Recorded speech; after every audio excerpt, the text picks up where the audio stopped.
You look at this tail of the tape for this contracted weight of 150 pounds, 71 to 67, a 4-inch reach advantage. That is something that Daniel Carey is definitely going to have to deal with in this fight.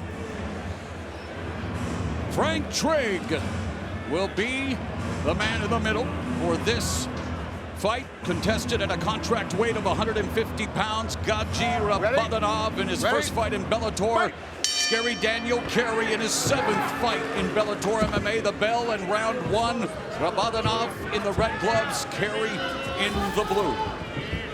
And Carey, in his scouting report about his opponent, said he's a stud wrestler, has no real glaring weaknesses, and he'll trade in the pocket, but Carey said he feels he has the advantage on the feet and that this will not go to a decision. I think in some ways, as far as power, from what I've seen of their fights, Daniel Carey's right. He does have the advantage as far as the power, but it is the range that Gadzhi can fight at and the way that he controls. This is what you're seeing right now as far as, I really like what I'm seeing out of Daniel Carey. He's trying to control the position of the fight.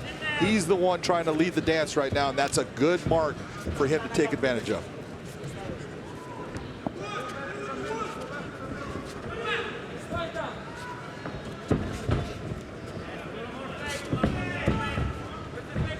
Carey putting on the pressure on Rabadanov, as you mentioned, John, trying to find an opening. Oh, but it's Rabadanov drawing first blood with that straight right hand. But you notice how relaxed Rabadanov is. He is just very composed, very relaxed. He doesn't take a lot of big chances. This is the way he fights. And Carey took that well and remains composed and looking for a way to close the distance. As is Rabadanov, as they stand face-to-face in the center of the cage.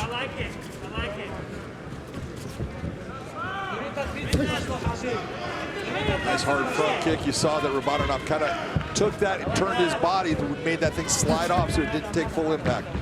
Front kick there, switch kick by Carey.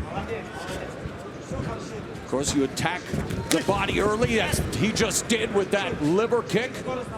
Make that early investment, reap the dividends as the fight progresses. 2 minutes gone in the opening round.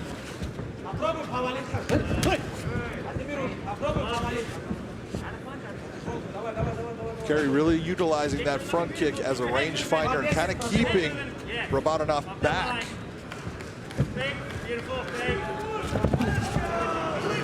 Again, Carey intercepting the combination by Rabadanov with the front kick by Rabadanov. That was a good check hook that opened up that, and a nice right hand by Rabadanov. Midway point of the opening round. Rabadanov again with the left hook. There's Khabib Nurmagomedov and Javier Mendez. The Ayatollah of AKA. Talk about a power couple right there in the corner. That is a power couple when it comes to the fight world.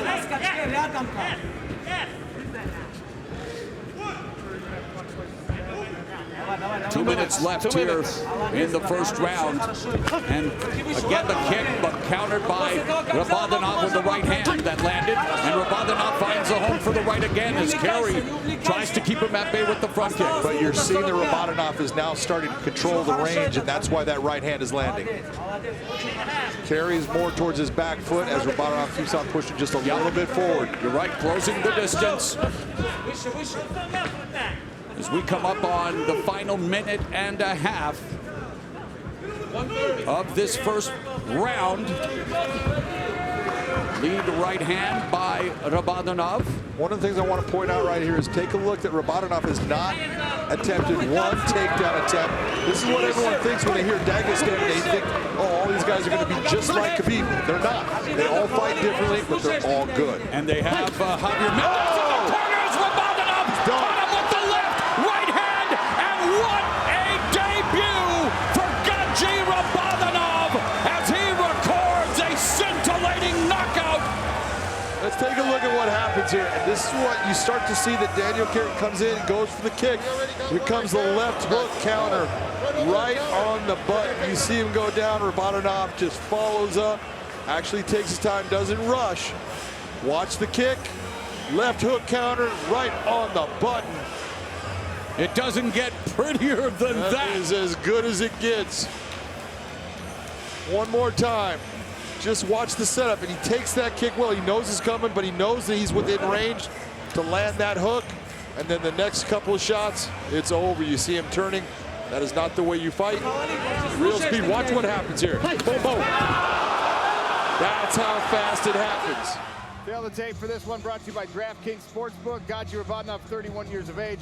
Mikhail Dufault is a year younger. Both men 5 feet 8 inches tall and weighed in at the lightweight limit of 156 pounds. 1 inch reach advantage on the arms favoring Dufault, but much longer legs on the Canadian.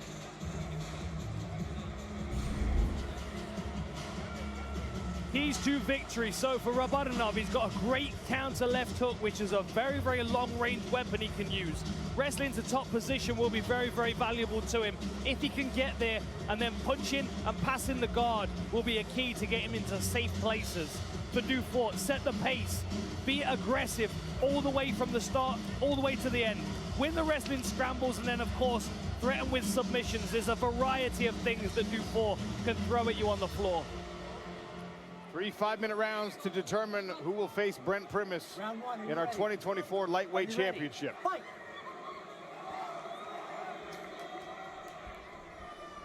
I don't know why I was sitting down for this fight. It's pointless. I've got to be on my toes. I just don't know what's going to happen. You've got Rabadanov, who's the supreme technician. You can see how he's toying with the range with Dufault, and Dufault looks like someone's holding him back, and as soon as that string snaps, he's going to go at his opponent, and that's when he gets very dangerous. He can be overwhelming with that aggression. He's going to have to be judicious with it, because if you run yourself onto a takedown attempt from Gadzhi Rabadanov, your night can get really long. But the jab and a nice straight right to the body from Dufault. That was a lovely jab, and then he went to the body with the cross as well. He's looking quite disciplined here. Long stance though, Randy. I think you've mentioned this on the Challenger series, how that lead leg's vulnerable. Tough to sprawl, tough to check a kick when your stance is that wide. But allows him to punch with real power. So there is a trade-off there. It is risky. Risky for low kicks, risky for level changes, but these slick 1-2 punches that he's landing are very, very crisp. Been drilling in this camp with one of the all-time greats in the sport, GSP, taking tips on these high-pressure moments, these high-pressure fights. That guy, GSP. You know a thing or two about him, Dan. Man. He can make 25 minutes feel like 3 days.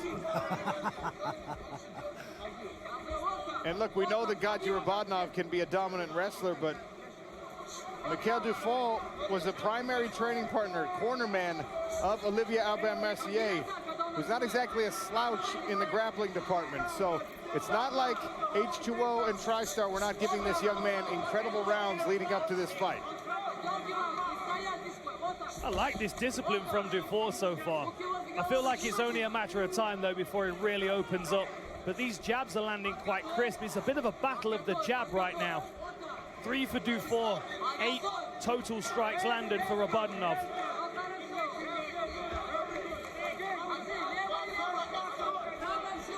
Listening to the red corner of Gadzhi Rabadanov.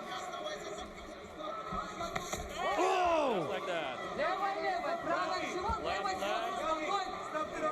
Right to the stomach. Let's set it out. Push him to this cage. Just like that.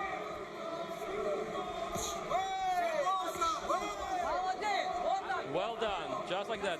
Close to him. Make him miss you. Show him wrestling. Now, does he actually mean to take him down, or does he just mean to show him? So there's a double threat there.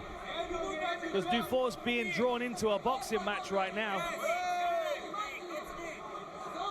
And keep an eye out for that long lead hook of Rabadanov. He'll use it to counter many different weapons. There it is. Long-range weapon. Was able to avoid it that time. Good low kick from Mikhail Dufault. Haven't seen a lot of calf kicks on the card tonight. There's nice the takedown double from Gadzhi. Beautiful timing. Look for him to step over those heels, trap those legs if he can get him. Dufault trying to keep him out of the way, but he's got him now. Done a great job collecting those legs. And that is textbook. You see this from so many of the fighters out of that Nurmagomedov camp. But now Mikhail Dufour threatening the neck. Yeah, he's locked in like a figure-4 guillotine position here. Yeah, he's got it locked on in the bicep, and he's under the armpit. Do you think he's going to use him to roll it, Randy? Yeah, it looks like he's going to try and kick him over the top and create a scramble. Now he's going to get his legs back. Oh, Rabadanov pulled it back in. Rabadonov's arm is in, protecting that neck, but Dufour's staying heavy on this grip. It's almost like Charles Oliveira, like his the Bronx guillotine, where he has it's like an anaconda, but it's like a Dars choke, but his arm's in.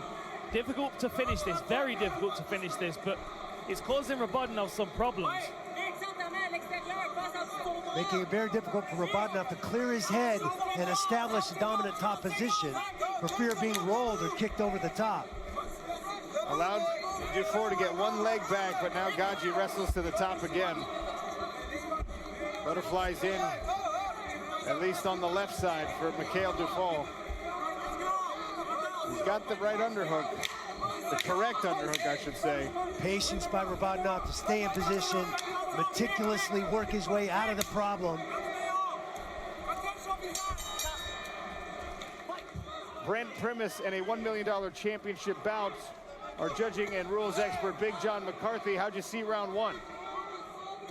You got to give round one to Gadzhi Rabadanov. He looked really sharp. He was landing clean shots. He was better both in the striking and the grappling. 10-9 Rabadanov. Before attacking the body again here early in round number 2. Big right hand there. Gadzhi staying so tight with his defense. Slapping hook from Dufour as he retreats.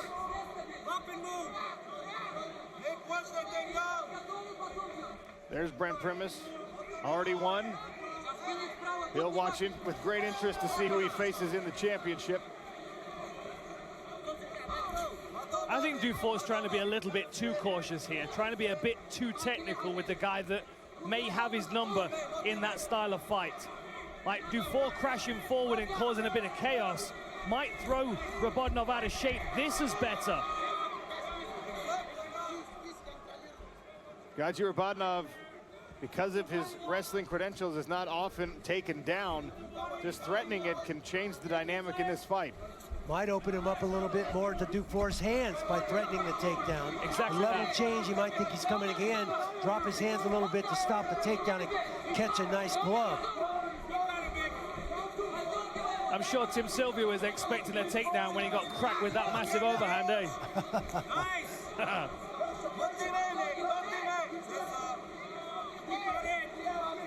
I like this feinting from Rabadanov. You always feel like he's right about to go. He's Oh boy! Gadzhi Rabadanov grabs Dufour and goes to work. Pounds him out. Done. Wow. Gadzhi Rabadanov to the championship. Give me the stool. wow! Come on, show me this. Show me this. Long left hook. Bam! Look at that. Oh, the right missed. It was the left. Very nice. He pumped it. He pumped it to load his lead shoulder. We'll see this again. If we can freeze it right before he throws the left hook. I mean, that was relentless, the ground and pound from that point. Let's see this again. Here we go, look at that. He came right around the side there, shifted his weight forward, threw a big left hook, and then followed it up with big ground and pound.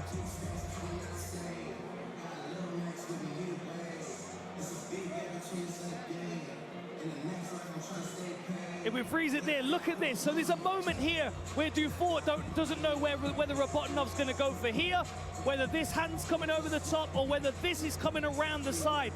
There are 3 different things going on in a split second. Dufour doesn't know what's happening. The hand isn't there to protect his chin. The left hook cracks him. He hits the canvas, and then there's a thunderstorm of power punches coming down to get the fight finished. That was emphatic. Gadzhi Rabadanov against Mark Diakiese. Gadzhi is 31, Mark is 32.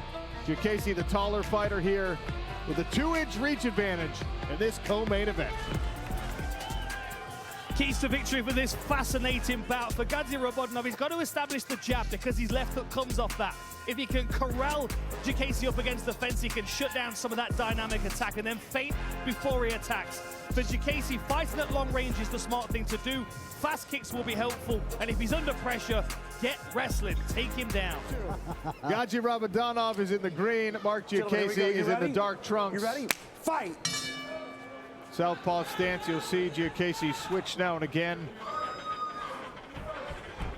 The long-range striking of Jiu-Jitsu is really, really dangerous, and he's had many highlight reel knockouts, but people often neglect his wrestling skills as well. Beautiful, there we go. Wheel kick. Jiu-Jitsu throws that one, but Gadzhi Rabadanov just casually moves out of the way. Body kick caught, dumps Jiu-Jitsu to the back, and now hammering away. Gadzhi Rabadanov with a quick finish. Holy smoke! Another KO for Gadzhi. Wow, that was brutal. Unbelievable performance.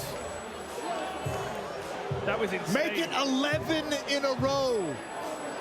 And it was the left hook again. He caught the kick and went straight back to the left hook. Just bowled his opponents over. That was a tremendous performance. He's getting stronger and stronger. That's terrifying. Right? Yeah. He's getting better. So Jiu-Jitsu's going to throw a power kick, and we're going to see Gadzhi Rabadanov catch this kick, and this is the left hook. This is the hand we're watching for. Let's see this. Big kick, Rabadanov catches it. He's going to let go of this and swing that left hook straight around. Oh, he just misses, but he piles on top of Jiu-Jitsu. That sensitivity of that left hand to be able to catch. And then as soon as he was on top position, he was not interested in submissions. He was not interested in the position. Stand over and punch him as hard as I can. And Dan, if we can replay that again. It was two lefts and a right. It was two left hooks, just downward force, and then the right separates Mark Jiu-Jitsu from his consciousness and makes another point for this whole lightweight division to pay attention to. Click below to subscribe and watch more MMA content.